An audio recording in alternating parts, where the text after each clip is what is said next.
Good evening, ladies and gentlemen. Thank you very much for coming.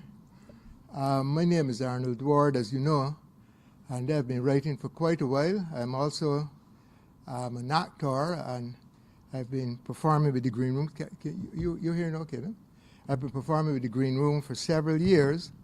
I also wrote and produced some plays with the Green Room Theatre.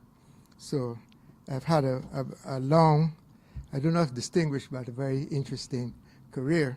Now, the two books I have other books out there. I have one on King Dale called Call Me King, and there's another one called Knock on Wait, which I wrote a long time ago, and that has been very popular. So, but these two new books that I'm reading from today, this one is Dear Aunt. This is one I brought out last year. It's on Amazon. It's also available here in print at the Chattel House bookstore. Got it. This other one is a trilogy. The first one is Dear Aunt. The second one is Sister Spencer. And the third one is yet to come. It's in my brain, and I hope I get it out hopefully before the end of the year. I'm not sure what I'm going to call it yet. This is a little background information on Dear Aunt. I know many of you have seen these old spinster ladies. I suppose in almost every village there's one.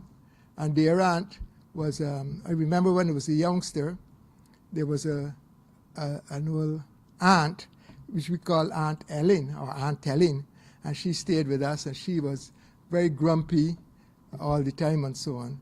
And she never married and that sort of thing. So this gave me the idea later on, remembering her, to create this character, Dear Aunt. Now when she was younger, she was the daughter of a rich sort of Roebuck Street type merchant and very well to do. But unfortunately, she fell in love. She liked to be with the working class people. She would spend all her time at the gate, and she liked to be in their culture and to learn about them and listen to what they say and laugh at their jokes and that sort of thing. But her father didn't like that. Eventually, she fell in love with one of the carpenters that came to work with the firm, and her father found out, chased him away. He had to leave the island, couldn't get work, and go to Panama. And she was heartbroken. She left home, and eventually ended up going from home to home to home to home.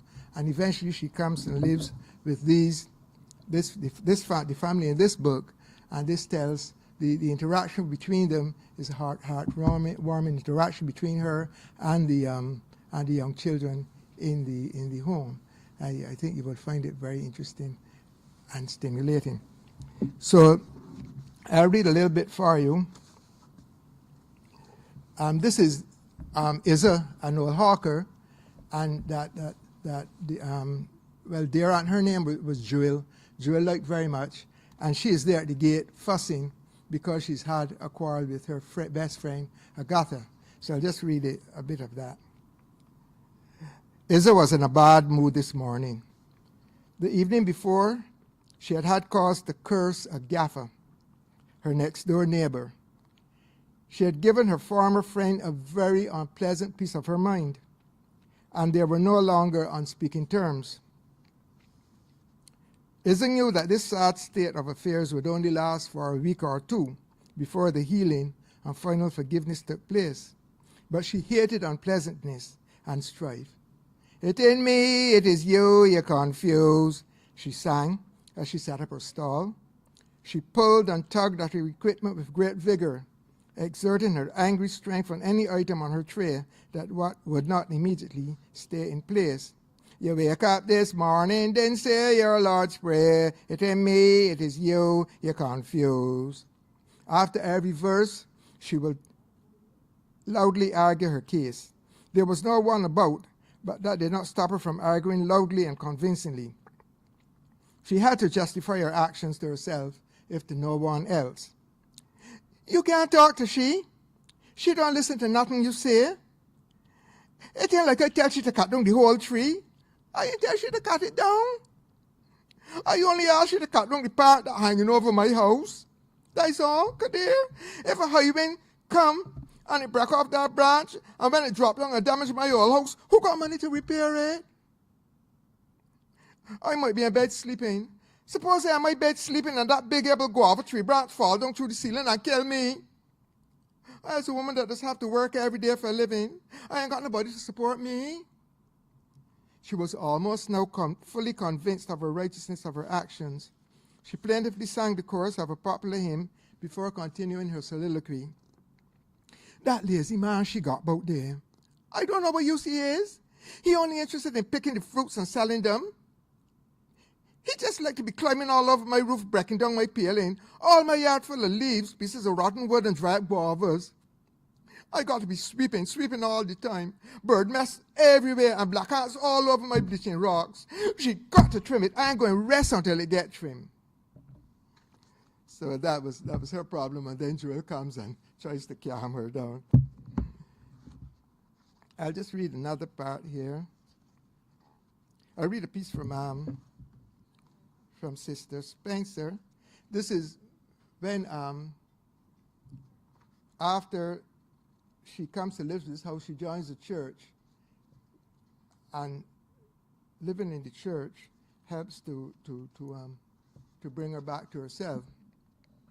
There she meets a number of characters, a lot of different characters, and one of them is Brother Joe, who would sit in church and sleep, and then suddenly he would just scream out loud, and nobody knew why he would do that.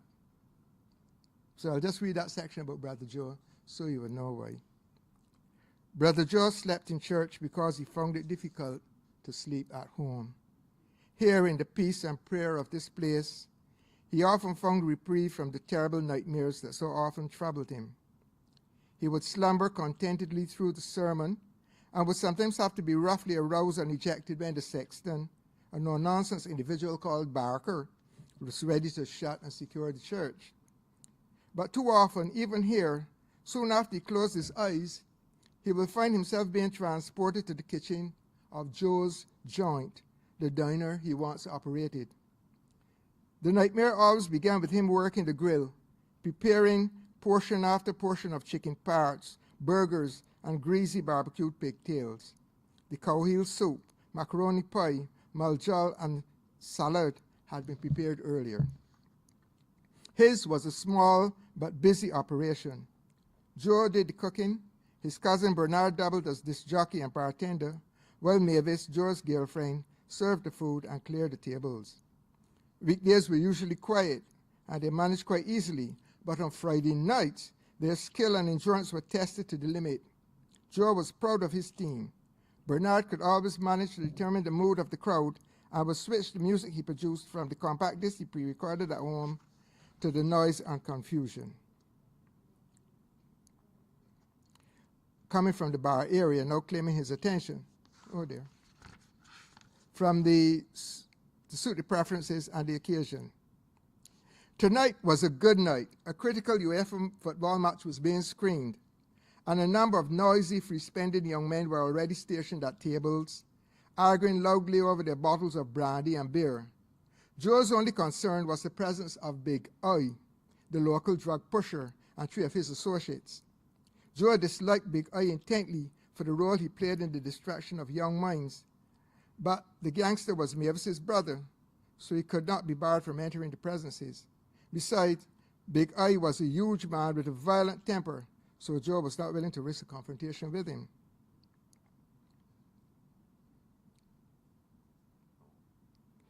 The football match was in full swing. The food was disappearing off the grill.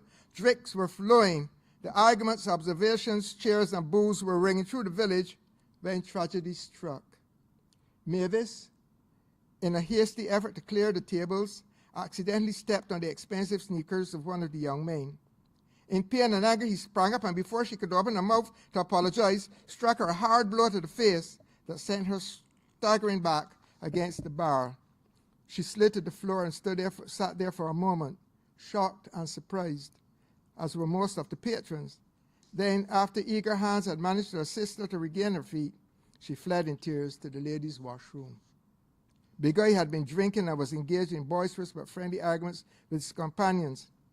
His jovial mood changed instantly, however, as his shocked eyes observed this unwarranted assault upon his sister. He jumped up, not even noticing that he had upset the table, spilling brandy and scattering glasses to the floor. The young man was now bent over, anxiously examining his soiled sneakers. Before he could figure out what was happening, he felt himself being tugged upright by the firm grip of two of Big Eye's men. His final recollection was that of a heavy fist crashing against his jaw, of a sharp pain in his neck, and a sensation like that of a series of tiny explosions going off in his brain. Then there was darkness.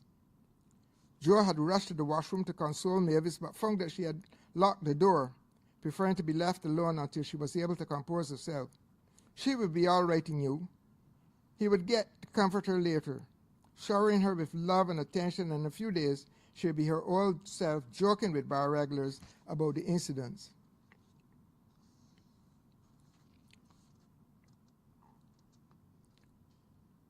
Some persons in the immediate area of the conflict were pleading with Big Eye to cease his assault, while others egged him on. Joe rushed over and knelt over the youngster's body.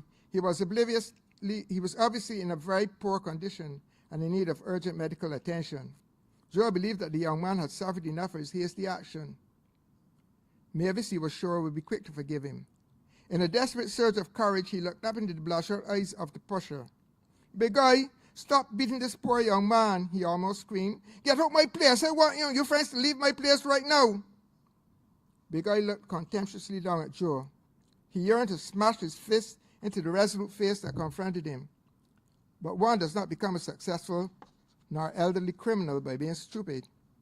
He knew that by now the police would have become aware of the disturbance in the bar and would be on their way. They were itching to arrest him and send him back to prison. The assault and battery of a popular property owner like Joe would provide a perfect case for them. "All right, boss," he said at last. "If you want me to leave your place, we're going, but we're taking he with we." Joe could only watch helplessly as Big Eye's two cohorts half dragged, half lifted the battered body of the young man from the bar. He returned to the kitchen to salvage what he could from the burning mess on the grill. "Somebody come quick! The putting need to lay down in the road." Joe rushed out of the building. He could not believe the drug-induced depravity of Big Eye and his companions. They had placed the young man's